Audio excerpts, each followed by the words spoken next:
Hello my friends, back with another video. I just finished reading Aristotle's Poetics for the second time in the last couple months, and so I figured I'd strike while the iron is hot. Um, what can I say about the Poetics? Let me just simply confine myself to the question, do you need to read it? And from that perspective, um, the answers are never simple, of course. What kind of person, what kind of person are you, I suppose? If you're a historian of literature, a historian of philosophy, a historian of antiquities, whatever, then the answer is yes. If you need to read this to understand literature today, then the answer would be no. Do you need? Will this will this book, will this little work be able to help you understand Stephen King better? The answer is yes. I think that it's insofar as any kind of literary study can help you appreciate literature better, then sure, absolutely, the Poetics can help you understand or appreciate or evaluate um, Stephen King or Harlequin romances or Don Quixote or Dante better. Sure, yeah, absolutely. Is it um, necessary? No, because Aristotle's insights have been incorporated into the basics of any kind of literary study, a literary analysis. Some terms, of course, were coined by Aristotle. Some were not. He wasn't the first person ever to write on literature, even in the Greek world. Of course, Plato was interested in it, but he didn't write a formal treatise on it. He wrote a few different dialogues which talk about it. And remember, a few months ago, I talked about uh, Plato's dialogue, uh, uh, uh, the Gorgias, um, and Gorgias himself was a rhetorician who talked about literature and so on as well. Um, so Aristotle's study, the Poetics, is the best known of the early um, books on literature, but it's not the only, and it's not the first, but it's certainly the best known and probably the most influential. Um, so, what is the Poetics? So, in general, of course, most literature at his time was written in verse. We know that even oftentimes books of on science or whatever were written in verse. Like, for instance, later on the Nature of Things by what's his name, the Epicurean. Anyway, I'll put it up here. That was written in verse, and that wasn't confined just to the Greeks. Later on, various Latin writers, medieval Latin writers, would do the same. Uh, Discuss different things like about science or whatever in verse. Verse was a This was a way to show off. This was a way to get people to read your work because it was more fun and more readable in that way, and it also helped people to learn the stuff better if it's in verse. So when Aristotle says poetics, he doesn't mean just writing of poetry, because in fact, most of the poetics that we have today discusses plays, which was probably the primary form of entertainment in his time, and the one that he pays most attention to. But he talks about plays, and he also talks about the epic. So the epic was epitomized by Homer's Iliad and Odyssey, and he also talks about comedies, which were plays as well, and tragedies, which are plays as well. And in fact, basically the last thing he says in the Poetics is that tragedies, which genre is the superior one?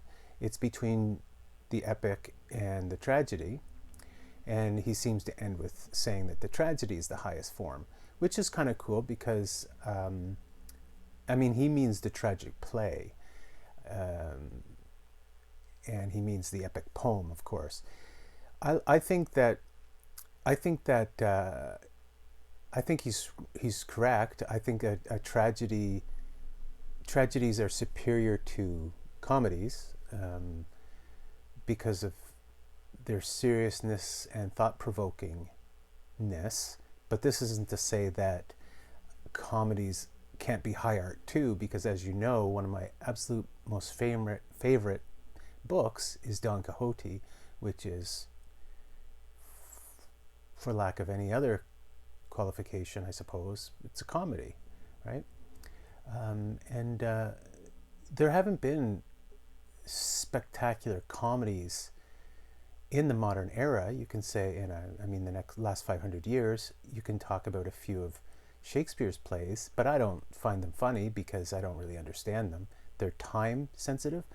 I think that comedy is more time sensitive than is the epic or the tragedy. I think tragedies are better at crossing time than comedies are. So we've got comedies in this world, like, as I said, Don Quixote, whatever, a few of Shakespeare's plays, a few of Johnson's plays, whatever, a few modern plays like by names escape me. For instance, Gogol's Dead Souls is a great example of a modern era comedy. So there are some, but I think that for the most part, these are time dependent, I suppose, and their ability to transcend time, like for instance, Don Quixote has, it's survived 400 plus years now and is comprehensible still to us. I find Shakespeare and other plays, comedy plays, fairly inscrutable. But anyway, going back to Aristotle. So Poetics, the name of the book, could also be called literature, right? So, as many know and some don't know, his Poetics hasn't come down to us in its entirety. I think originally it was 2 books, but only one has survived. And the second book, which is lost, was going to be dedicated to comedy. And that's where we get the sort of famous plot of The Name of the Rose by Umberto Eco, which most people know through the movie, where the motive for the murder or whatever is the antagonist wants to hide Aristotle's comedy because he thought comedy was bad for people. So it's from this sort of Christian perspective or whatever, ascetic Christian perspective. So Aristotle's interesting, and Poetics is brief enough that the length shouldn't serve as a something to intimidate you. Depending on the translation or the edition or whatever, like the edition that I found in the Basic Works of Aristotle doesn't translate some of the or really any of the excerpts when Aristotle's excerpting different either Homer or some of the playwrights or whatever. It doesn't translate the Greek, whereas the edition I read online, it does translate them, which is neither here nor there. You can just, it doesn't change too much, but you get some of the concepts, some of the basic concepts of literature can be found in Aristotle or in Aristotle's Poetics, or you just find them in a Introduction to Literature book or something. I have various literary dictionaries and stuff like that, which include these terms that Aristotle delivers, like harmatia and all that stuff. So Aristotle's a good critic, but he's not a necessary critic. And the Poetics is interesting, and it's not. And I would say that even though you don't need to read it to understand literary theory, it's a really handy little handbook, I'd say, because it's so short. I think it qualifies as a handbook in many ways. So why not? Read it or don't read it. Don't be intimidated by it, but don't think it's essential reading either. So there you have it. He talks about the different kinds of literature known in his time, and obviously he wouldn't discuss things like the novel. He doesn't discuss literature that has been fundamental to us, obviously, like the literature of the Bible. So, but it's interesting. I found myself thinking when I was reading it and looking at the various things that Aristotle considers faults and virtues of the different genres. I was thinking, I don't know why, but I kept thinking about Dostoevsky, and um, Aristotle would say that plot is extremely important, and that action is extremely important, whereas for someone like Dostoevsky, that's not the case at all. It's all about character. It's all about analysis of character and so on. Um, so I found that interesting, and it's worth thinking about and say, what would Aristotle make of Dostoevsky and so on, or different other writers. Like, you know, in a way, I think Tolstoy's War and Peace would almost pass all of Aristotle's tests or criteria, as a good or a positive or a perfect work. Whereas I don't think Aristotle would like Dostoevsky very much, or it would take him a lot of time to come to appreciate Dostoevsky.